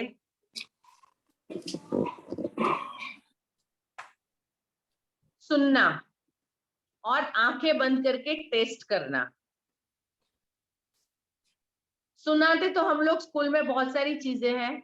अभी एक काम करिएगा, एक्चुअली मैं आज कहीं बाहर हूँ, मैंने सोचा था मैं घर पर होती तो मैं आपको एक ये गेम खिलाना चाहती थी। मैं अपना कैमरा बंद करती और उसके बाद कुछ आपको आवाजें सुनाना चाहती थी और मैं आपसे पूछना चाहती थी कि वो आवाज कौन सी है। अब एक्चुअली मेरे लिए पॉसिबल नहीं हुआ, लेकिन प्लीज आप ये अपनी क्लास में जरूर करिएगा। बच्चों की आंखें बंद करवा दीजिए, या तो एक काम करिए, आप कुछ बॉटल लीजिए, उसको कवर कर दीजिए और उसके अंदर अलग अलग चीजें भरिए। जैसे किसी में बारीक रेती भरिए, किसी में बड़े बड़े मटर के दाने या चने के दाने, और किसी में लकड़ी के टुकड़े। उस हर एक की आवाज जो होगी वो अलग होगी। बच्चों को ये अलग अलग आवाजें आंखें बंद करके सुनवाइए। या यदि आपकी शाला में ये पॉसिबल है कि आप बाहर ले जाए उनको और बाहर की आवाजें सुना सके, कि पक्षियों की आवाज है, कहीं से कुत्ते की आवाज आ रही है, कहीं चिड़िया की आवाज आ रही है, कहीं प्लेन गया तो आवाज आ रही है। ये जो संवेदनाएं होती है, जब बच्चे इसको अपना इस्तेमाल करना सीखेंगे, मतलब इससे क्या होता है, वो अपने सेंस ऑर्गन पर कंट्रोल करना सीखते हैं कि वो सुन रहे हैं, उसको ध्यान लगाते हैं, उसको पहचान रहे हैं, तो उनका जो दिमाग होता है वो उस दिशा में काम करने लगता है। जब ये चीजें होती है तो बच्चा सीखने में शार्प होता है, उसके सीखने की गति बढ़ जाती है। ठीक है, तो एक ये जरूर करिएगा, बॉटलों में अलग अलग चीजें भर के उसकी आवाजें सुनाना, उसको नंबर दे दीजिए, 1 नंबर, 2 नंबर, 3 नंबर, और बच्चों को सुनाइए। और उसके बाद फिर से वापस वही, मैंने 1 से 3 तक सुना लिया, फिर मैंने 1 नंबर बजाया, फिर बच्चे से पूछिए कि अभी ये कौन से नंबर पे बजा था पहले। आप जब पहला बजा रहे हैं आप बोलिए 1 नंबर और आवाज करिए, फिर दूसरा बजा रहे हैं 2 नंबर और आवाज करिए, 3 नंबर और आवाज करिए, फिर आप फिर से 2 नंबर बजाइए और बच्चे से पूछिए कि कौन से नंबर का था। तो ये मतलब जो ध्वनि को पहचानना, समझना, ये बहुत कारगर होता है। बच्चे एंजॉय भी करेंगे और उनके जो सेंस ऑर्गन है वो काम करना शुरू करेंगे। ठीक है, और आपकी क्लास के लिए थोड़ा सा इंटरेस्टिंग भी हो जाएगा। ओके, आप बच्चों को आवाज पहचानने को लिए बोलते हैं कौन सी आवाज है। जी हाँ, बहुत सारे बच्चे पहचान सकते हैं, लेकिन सारी आवाजें पॉसिबल नहीं है बच्चों के लिए पहचानना। आप और हम पहचान सकते हैं कि किस चीज की आवाज होगी, शायद बच्चों के लिए मुश्किल हो, लेकिन यदि उनको सुना दिया है आपने पहले, उसके बाद आंखें बंद करके उनसे पूछिए कि ये कौन सी आवाज थी, तो पॉसिबल है, वो कर लेंगे। सही बात है, वेरी गुड। प्लीज नेक्स्ट करिए। ये एक बहुत अच्छा गेम है, उनके फ्रेंड्स बोलते हैं और वो बच्चा नेम बताता है। ओके प्रीति जी, ये एक है, आपकी जो ब्रीदिंग होती है उस पे कंट्रोल करता है। एक पिंग पोंग बॉल जो होता है उसको पूरा सर्कल करके अंदर ले जाना है, या इसकी जगह आप ये जो पर होते हैं पंछियों के पर, या कोई पत्ते जो छोटे छोटे होते हैं हवा में उड़ सकते हैं, उनको एक ऐसी लाइन बना के रखिए और बच्चे को बोलिए फूंक मार के उड़ाइए। ठीक है, ये गेम एक तो उनका ब्रीदिंग होगा और वो सेंस करना सीखेंगे। मोबाइल से आवाज सुनाते हैं बच्चों को नाम पूछते हैं। वेरी गुड हेमंत जी, वेरी गुड, बहुत अच्छा तरीका है ये भी। तो एक ये तरीका हो सकता है बच्चों के लिए उनकी संवेदनाएं जगाने का, क्योंकि उनके हाथ पैर सब कुछ पीछे है, उनकी सिर्फ आंखें काम करती है, नजर काम करती है, और वो ब्रीथ कर रहे हैं, ब्रीथ आउट कर रहे हैं, फूंक मार रहे हैं और उसको पहुंचाने की कोशिश करते हैं। Please next slide.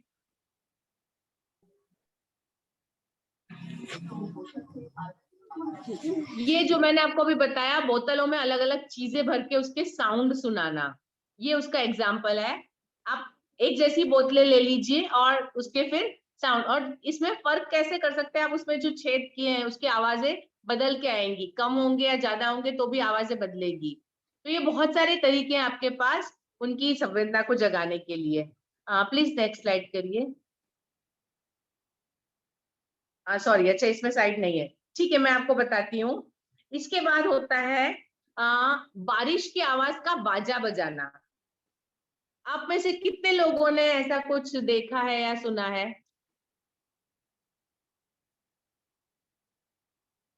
आपने देखा है बारिश की आवाज का बाजा बनाना? उसमें क्या करते हैं, हमारे जो बैडमिंटन की बड़ी सी वो ऐसी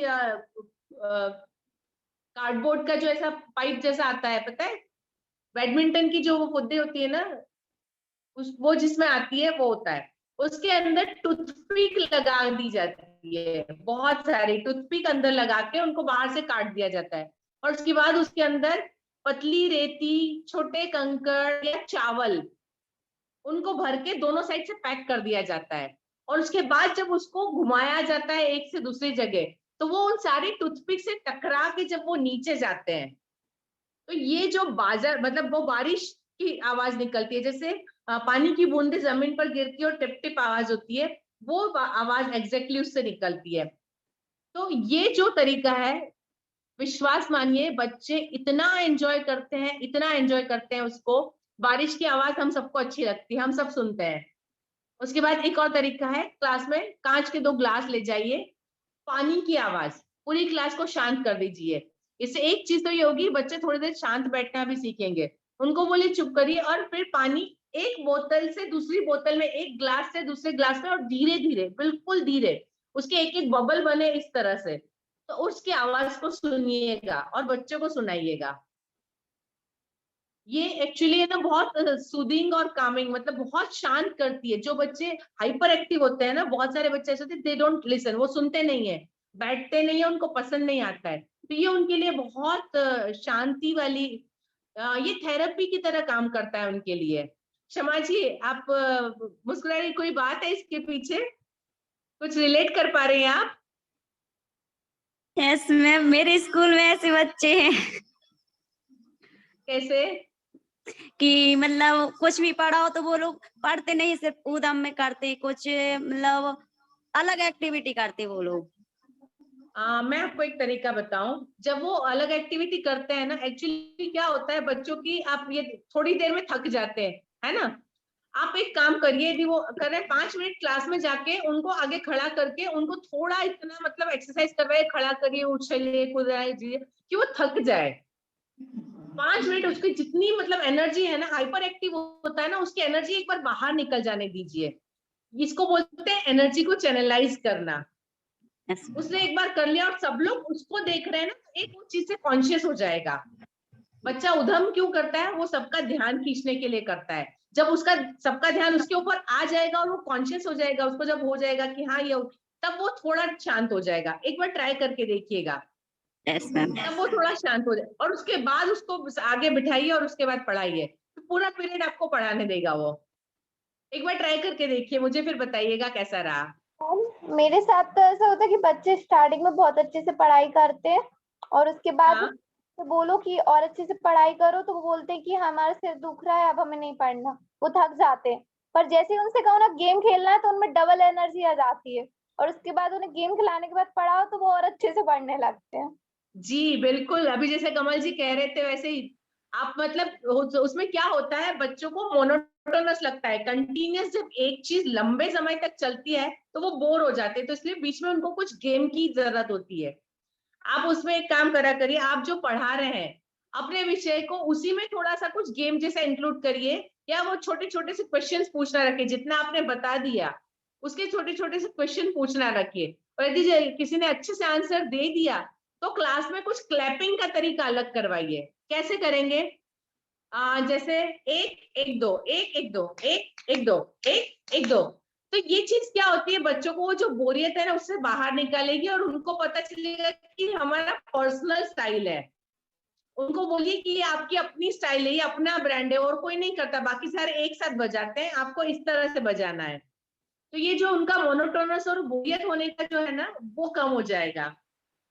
मैम जैसे मैंने उन्हें पॉल्यूशन नेम याद करा, तो मैंने उन्हें हर चीज से रिलेट करवाया कि आप जो कर रहे हो तो वो नॉइस पॉल्यूशन है। तो मैं जब भी उनसे कहती हूँ आप कौन सा पॉल्यूशन कर रहे हो, शोर कर रहे हो, तो वो बोलते हैं कि नॉइस पॉल्यूशन कर रहे हैं हम। या फिर आप बोतल तक गंदा कर रहे हो तो ये कौन सा पॉल्यूशन हो गए, तो वो कहते हैं वाटर पॉल्यूशन होगा, उन्हें याद भी रहता है। तो उन्हें कौन सा पॉल्यूशन है तो बस बोल देते हैं हाँ पॉल्यूशन।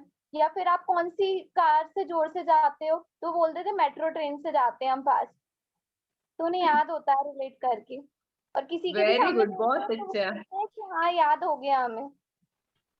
वेरी गुड अमीषा जी, बहुत अच्छा तरीका है। हाँ खांचा जी। एक और तरीका होता है बच्चों को बाहर ले जाकर बादल दिखाना। जब थोड़ा सा मौसम ऐसा है, बादल है, बादल जो अपने आकार बदलते हैं, तो आप बच्चों को बोलिए कि अब इन आकारों को पहचानो और आप बताओ कि क्या हो सकता है। आप इस तरह से बच्चों की जो मानसिकता है, उनका जो प्री नॉलेज है वो चेक कर सकते हैं, वो उस आकार को किसके साथ मिलाते हैं। आपको बच्चे की मानसिकता पता चलेगी, उसका घर का वो पता चलेगा कि उसके घर में किस तरह की प्रवृत्ति होती है, वो क्या क्या चीजें देखता है, क्या सीखता है, कितना ज्ञान है उसको, कितने चीजों के बारे में जानता है, क्योंकि वो शेप थोड़ी थोड़ी देर में बदलते रहते हैं।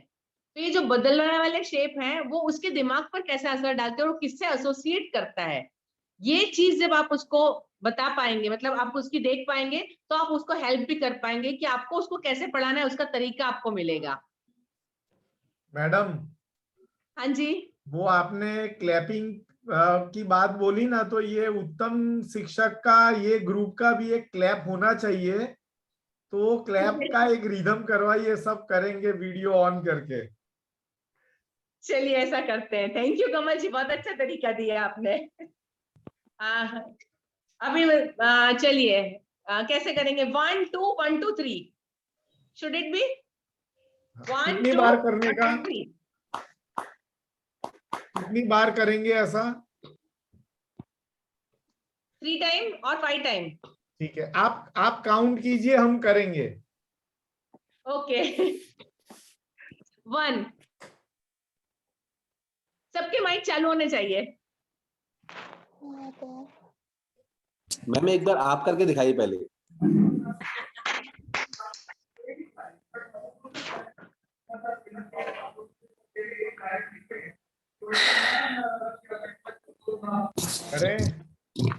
करें शुरू, 1 2 1 2 3, ठीक है? Okay 1 start.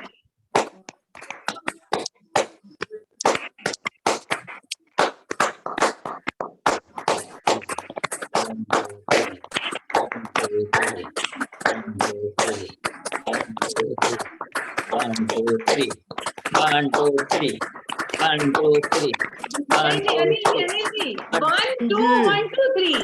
अनिल जी अलग है। चलिए एक काम करते हैं, 1 2 1 2 3। अभी आप समझिए 1 2 में थोड़ा सा गैप है और 1 2 3 साथ में है। अच्छा, उसके बाद आप कॉपी करिए जी। हम सब ऐसे करते हैं।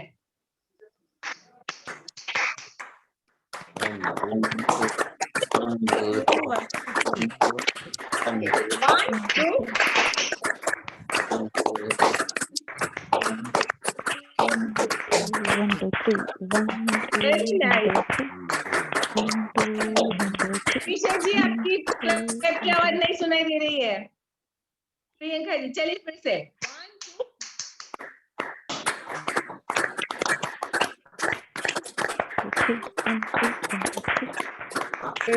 मुझे ऐसा लगता है कि अगर हर क्लास में हम अलग अलग प्रसंग, अलग अलग मौके के लिए अलग अलग क्लैपिंग हमारे बच्चों को सिखाएं। जैसे किसी को अप्रिशिएट करना है तो हम 1 2 3 1 2 1 2 3 1 2 3 वाला क्लैप बजाएंगे। अगर कुछ हमें मान लीजिए कि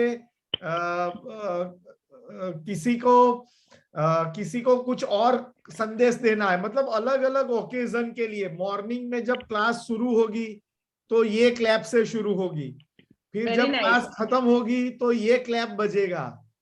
रिसेस के लिए रिसेस की घंटी हम सबको पता है, जब टन टन टन टन टन साथ में बजती है सब बच्चे खुश, जो किताबें वो बंद करके खड़े हो जाते हैं। ये तो मैं रोज देखती हूँ, इवन आज की तारीख में भी रिसेस के पहले का मेरा पीरियड होता है, मुझे बच्चों को बोलना पड़ता है, पर वो घंटी बजने के बाद प्रिंसिपल है तो भी वो लोग नहीं सुनते।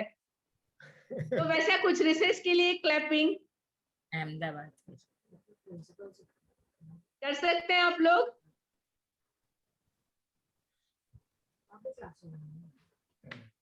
मुझे बताइए कितने लोग करेंगे इसमें से? प्रियंका जी, अमीषा जी,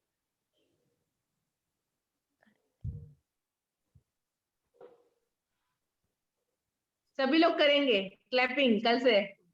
प्लीज आप छोटे छोटे से वीडियो डालते रहना जब आप क्लैपिंग या ऐसा कुछ करते हैं। मैं हो सकता है कभी कभार आपके जो रिस्पॉन्स होते हैं थोड़ा लेट जवाब देती हूँ, क्योंकि मैं क्लास में या स्कूल में या कहीं पे काम में होती हूँ तो कहीं लेट, बट विश्वास मानिए मैं आपके सबके सारे मैसेज देखती हूँ, सारे वीडियो देखती हूँ और सबको रिस्पॉन्ड करूंगी। मुझे बहुत अच्छा लगता है जब आप लोगों के इतने सारे रिस्पॉन्ड आते। मैंने अभी देखा था जब बच्चों के साथ आप करवाते हैं और बच्चे जब करते हैं आप उसका वीडियो, बच्चे बड़े कॉन्शियस होके और बड़े अच्छे से सीखते हैं और उनको इस बात की खुशी होती है कि उनका वीडियो बन रहा है। ये मैंने ऑब्जर्व किया है, उनको बड़ी खुशी होती है कि हमारा वीडियो बना, हमने जो किया बहुत अच्छा काम किया है ना। तो आप प्लीज ऐसे करते रहिए और मुझे भिजवाते रहिए। अभी एक इसमें जो संवेदी जागरूकता में है, एक है सूंघना। इसके ऊपर एक्टिविटी आप बहुत सारी करवा सकते हैं। अभी इसको आप कैसे करेंगे, आप एक इत्र की बोतल में से इत्र थोड़ा सा एक कपड़े में लगा के लेकर आइए। उसके बाद कुछ अलग अलग फल और सब्जियों की खुशबू होती है, उनको क्लास में लेके आइए, बच्चों की आंखों पर पट्टी बंधवाइए और फिर उनको वो चीजें जैसे लहसुन, उसकी स्मेल बड़ी स्ट्रांग होती है, लौंग, इलायची, ये छोटी छोटी चीजें जो आप अपनी क्लास में आराम से लेके जा सकते हैं और जिन चीजों से बच्चे वाकिफ हैं, वो पहचानते हैं। यदि वो बच्चा मतलब इलायची नहीं बोलना सीखेगा, लेकिन यदि उसके घर में हलवे में या दूध में इलायची डलती है तो वो उसको एसोसिएट करके बोलेगा कि ये दूध की स्मेल है जो मम्मी संडे को बनाती है, या ये हलवे की स्मेल है जो मम्मी बनाती है। ठीक है, तो ये जो इनकी स्मेल की जो मतलब सूंघने की शक्ति होती है, उसको जगाने के लिए भी आपको क्लास में बीच बीच में ऐसी एक्टिविटी करनी चाहिए। इत्र के अंदर तो आपके पास बहुत सारे अलग अलग चंदन की खुशबू आती है, रोज की खुशबू होती है जो एग्जैक्टली वैसी होती है। तो ये आप एक बच्चों के लिए एक बहुत अच्छा सा एक्टिविटी प्लान कर सकते हैं। ठीक है, कल का तो हमारा नियत कार्य पक्का है, टंग ट्विस्टर बच्चों से बुलवाना है। प्लीज मुझे उनके ऑडियो या वीडियो भेजिएगा, क्योंकि वो बहुत ज्यादा इंटरेस्टिंग होगा जब बच्चे उसको बोलेंगे। तो जैसे आप आज हमने एंजॉय किया, मुझे लगता है बच्चे भी जरूर करेंगे। ठीक है, अच्छा अभी आज के जो मैंने बताया आपको तीनों, उसमें कहीं आपको किसी को कोई डाउट या कोई क्वेरी या कुछ है सवाल आपका? मैम डाउट तो नहीं है, लेकिन एक बात शेयर करना चाहूंगा, कि आज हमने संवेदी जागरूकता के बारे में तो हमने आज जाना ट्रेनिंग के दौरान, लेकिन आज ये जानकर के बहुत बड़ा गर्व होता है कि हमारे जो खेल थे, हम जो खेलते थे कितने साइंटिफिक थे। जैसे हम खेलते थे आंख मिचोली, वो एक संवेदी जागरूकता सिखाने के लिए सीखते थे। और हम बचपन में खेला करते थे, जैसे आपने बताया पंखों में फूक मार करके उड़ाना। हम लोग बचपन में खेलते थे कि कौन कितनी देर तक पंखे को नीचे नहीं गिरने देता है। सही बात है। तो मतलब आज जानकर कितना होता है कि कितने साइंटिफिक खेल थे जो आज बच्चों ने मोबाइल के दौर में गुम हो गए वो सारे है। हम लोग उसको वापस ला सकते हैं। देखिए अभी एक ये जरूर अच्छी से बात मैम, जरूर लाएंगे।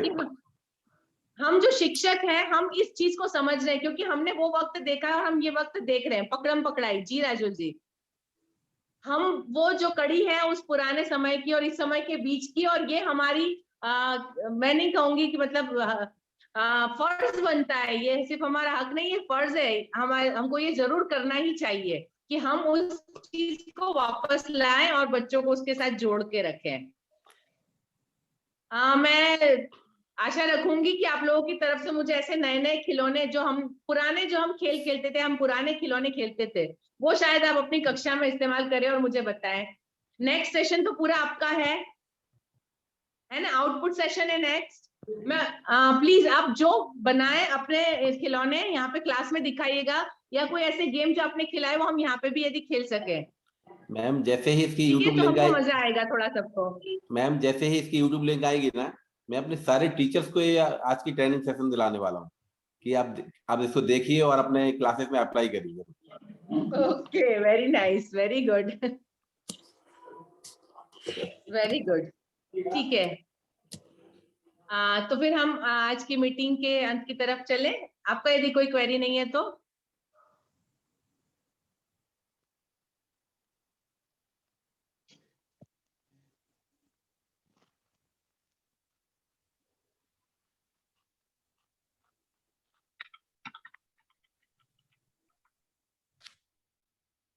जी बहुत बहुत धन्यवाद मैम और हमारे सभी उत्तम ग्रुप के शिक्षक प्रशिक्षणार्थियों के लिए, चूंकि समय अपनी गति वेरी से गुड चल राजुल रहा है जी। और समय की एक मर्यादा है, मन तो नहीं कर रहा है सेशन को समाप्त करने का, क्योंकि इस सेशन आज का एकदम बचपन में खो देने वाला है, खो जाने वाला है। तो चलिए हम अपने बचपन में जो भी एक्टिविटी की हैं उन्हें हम वर्तमान में बच्चों के सामने एक्सपेरिमेंट करेंगे और उन्हें ज्ञानात्मक और किस तरीके से उन्हें ज्ञान की ओर ले जाएं, ऐसा एक्सपेरिमेंट आज के सेशन के बाद सभी शिक्षक प्रशिक्षणार्थी करेंगे। और जैसा कि अंत में महावीर वंदना का वाचन हमारे बीच रूबी जैन खरगापुर के लिए करना है, तो मैं रूबी जैन खरगापुर के लिए आमंत्रित करूंगा कि आज के महावीर वंदना का वाचन कर आज के सेशन को समाप्त करें। जी, रूबी जैन खरगापुर।